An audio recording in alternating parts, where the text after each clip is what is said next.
हर रोज एक नई कहानी देखने के लिए चैनल को सब्सक्राइब करें और बेल आइकन दबाना ना भूलें। सिद्धार्थ बिग बॉस सीजन 13 का विनर बनकर अपने हाथों में अवार्ड लिए अपने घर आता है, जहां उसकी मां रितिका और बड़ी बहन आरजू उसकी इस जीत की खुशी में उसका वेलकम करते हैं। ऐसे ही कुछ महीने बीत जाते हैं। एक दिन सिद्धार्थ अपनी फ्रेंड आरती से फोन पर बात कर रहा होता है, जिसे देखकर उसकी गर्लफ्रेंड शहनाज जल जाती है और उसके पास जाके उसका फोन लेकर आरती का कॉल कट कर देती है, जिसके बाद वो कहती है, क्या बात है, आजकल कुछ ज्यादा ही बातें हो रही हैं तुम दोनों की। अरे तुम खामखा नाराज हो रही हो, मैं बस कुछ काम की बात कर रहा था। तो ये काम की बातें मेरे सामने भी तो हो सकती है। दोनों बच्चों की तरह लड़ रहे होते हैं। तभी रितिका वहाँ आ जाती है और उनसे बोलती है, क्या हो गया, क्यों इस उम्र में छोटे बच्चों की तरह लड़ रहे हो तुम दोनों?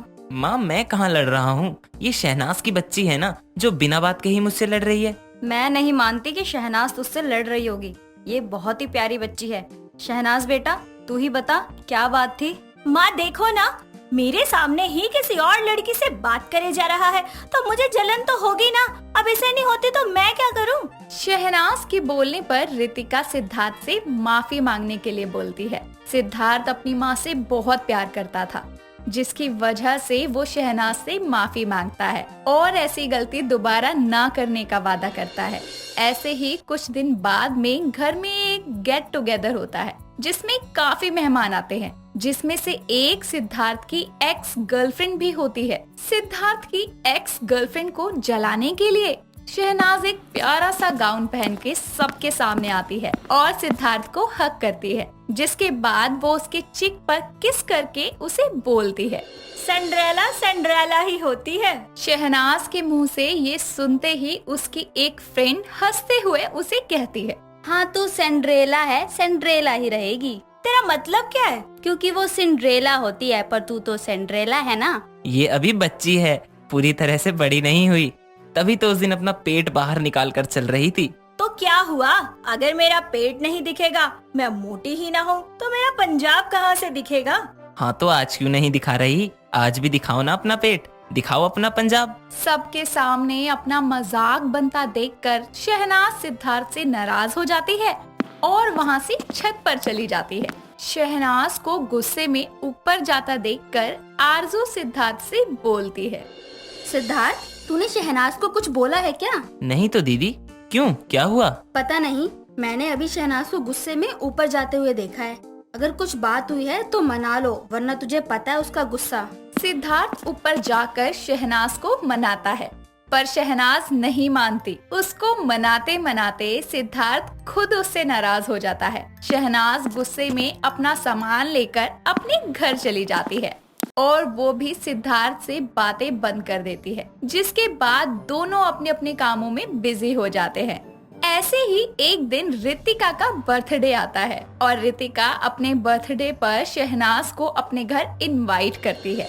शहनाज भी सारी पुरानी बातें भूलकर सिद्धार्थ के घर आती है, जहां शहनाज आरजू और सिद्धार्थ के साथ रितिका का बर्थडे सेलिब्रेट करती है। कुछ देर बाद में शहनाज सिद्धार्थ से बात करने की कोशिश करती है, पर सिद्धार्थ अपनी नाराजगी और ईगो के चलते शहनाज को इग्नोर करता है, जिस पर शहनाज उससे बोलती है, सिद्धार्थ, मुझे तुमसे कुछ बात करनी है। सिद्धार्थ उसको इग्नोर करके अपनी माँ के पास जाता है और अपना खाना लेकर डाइनिंग टेबल पर बैठता है और खाने लगता है। ये सब देखकर शहनाज रितिका से बोलती है, माँ, इसको बोल दो कि एक बार मेरी बात सुन ले, नहीं तो मैं बहुत कलेश करूँगी। बेटा एक बार सुन तो ले, आखिर वो क्या रही है। क्या सुन लूं? ये सुनती है किसी की? अच्छा, मैं नहीं सुनती किसी की, और तुम खुद क्या कर रहे हो?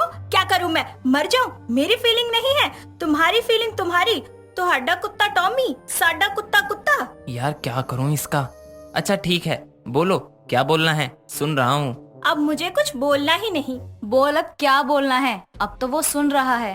अब ये मुझे मनाएगा ना, तभी बात करूंगी। उसकी ये बात सुनकर सिद्धार्थ अपना सारा काम छोड़कर उसको मनाने में लग जाता है और शहनाज भाव खाकर मुस्कुराती हुई अपने कमरे में चली जाती है। सिद्धार्थ उसके पीछे जाकर उसे बोलता है, यार मैं उस दिन तुम्हारा मजाक थोड़ी ना बना रहा था, जो तुम मुझसे इतना ज्यादा नाराज हो गई? हाँ, हो गई थी गलतफहमी तो तुम मुझे सही तरीके से समझा भी तो सकते थे, पर नहीं, तुम्हारा तो खुद का ईगो इतना बड़ा है, मुझे मनाने की जगह खुद नाराज होके बैठ गए। क्या समझता, तुम खुद ही अपना सामान लेकर घर से निकल गई।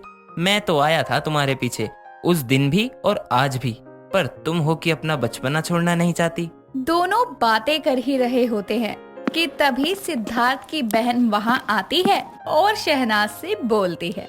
अब तो सिद्धार्थ ने मना लिया, तो अब बात करोगी ना उससे? पहले मैं 20 मिनट वेट करूंगी, फिर मानूंगी। अच्छा ठीक है, जो करना है करो। उस दिन दोनों की मिसअंडरस्टैंडिंग खत्म हो जाती है और दोनों फिर से एक साथ रहने लगते हैं। ऐसे ही एक दिन शहनाज की आंखें जल्दी खुल जाती है और वो किचन में जाकर सबके लिए सुबह का ब्रेकफास्ट तैयार करती है। सबसे पहले रितिका के रूम में जाकर उसे उठाने लगती है, लेकिन रितिका नहीं उठती, जिसके बाद वो आरजू के रूम में जाकर उसका ब्लैंकेट खींचती है और उसको उठाती है, जिसके बाद आरजू उसे बोलती है, शहनाज छोड़ो ना, मैं थोड़ी देर में उठ जाऊंगी, 5 मिनट और सोने दो। ठीक है, तुम 5 मिनट में उठो, मैं जब तक सिद्धार्थ को उठा कर आती हूँ। शहनाज सिद्धार्थ के रूम में जाकर उसे उठाते हुए बोलती है, उठ जा काले कावा, उठ जा, सुबह हो चुकी है। पर सिद्धार्थ नहीं उठता। शहनाज एक बार फिर से रितिका और आरजू के रूम में जाकर उन दोनों को उठाती है, पर वो दोनों भी नहीं उठते, जिसके बाद वो सिद्धार्थ के बेड के पास बैठकर जमीन से चप्पल को पटकते हुए सिद्धार्थ को जोर जोर से बोलती है, उठ जाओ ना, अरे यार कोई तो उठ जाओ, तुम सबने मिलकर मेरी जिंदगी हराम कर रखी है। अरे सिद्धार्थ तुम ही उठ जाओ, आज ब्रेकफास्ट मैंने बनाया है। हाँ उठ गया बस, जब तक तुम ब्रेकफास्ट लगाओ। शहनाज जल्दी से ब्रेकफास्ट लगाती है। सभी उठकर ब्रेकफास्ट करते हैं, पर सिद्धार्थ अब तक बाहर नहीं आता और शहनाज उसके रूम में जाकर उसका ब्लैंकेट हटाते हुए उसे बोलती है, तुम अब तक नहीं उठे, आज रात हमें पार्टी में भी जाना था, लेकिन तुम्हारा तो आलस ही नहीं खत्म हो रहा। मैं नहीं सो रहा यार, और वैसे भी हमें पार्टी में रात को जाना है, अभी नहीं। हाँ तो तुम जल्दी उठोगे, अपना सारा काम टाइम पर खत्म करोगे, तभी तो शाम को हम पार्टी में जा पाएंगे। वैसे भी कितने दिनों बाद जा रहे हैं हम एक साथ। अच्छा ठीक है बाबा, उठ रहा हूँ, अब खुश। इतना बोलकर सिद्धार्थ फ्रेश होकर बाहर आ जाता है। रात को दोनों तैयार होकर पार्टी में जाते हैं, जहां कुछ रिपोर्टर्स भी आए होते हैं। उनमें से कुछ रिपोर्टर्स उनसे उनके रिश्ते के बारे में पूछते हैं, जिस पर शहनाज मुस्कुराते हुए कहती है, अरे गर्लफ्रेंड बॉयफ्रेंड तो छोड़ कर चले जाते हैं, ये नहीं चलता, पर मेरा और सिद्धार्थ का जो रिश्ता है ना, वो कभी नहीं टूटेगा। दोनों रिपोर्टर्स के सवालों का जवाब देकर पार्टी को अटेंड करते हैं और कुछ देर बाद में घर चले जाते हैं।